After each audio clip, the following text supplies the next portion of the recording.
Përfundon trajnimi për 85 policët që do të punojnë në zyrën e shërbimit për qytetarët. Ai është mundsuar nga Policia e Shtetit në bashkëpunim me projektin Mbështetja Suedeze për Ministrinë e Punëve të Brendshme.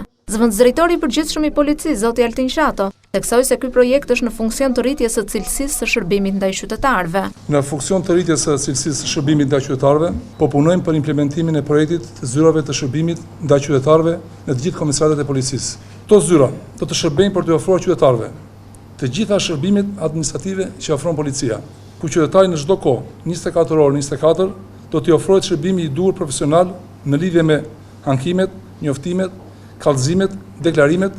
Ndërkohë drejtori i policisë së Tiranës, Ardian Çipaj, gjatë fjalës së tij ndër të tjera theksoi se nëpërmjet implementimit të këtij projekti synohet parandalimi dhe shmangja tërësisht e korrupsionit në radhë të punonjësve të policisë.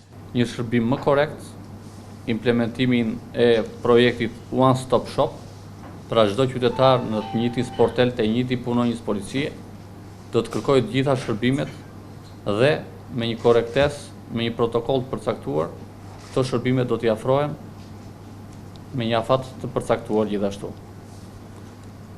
Kjo gjë synon që të parandaloj dhe të eliminoj korrupsionin. Në këtë seminar u trajtuan 85 punonjës policie, të cilët do të shërbejnë në zyrat e shërbimit për qytetarët, ku u njohën me procedurat që do të ndiqen dhe zbatojnë gjatë pritjes së qytetarëve.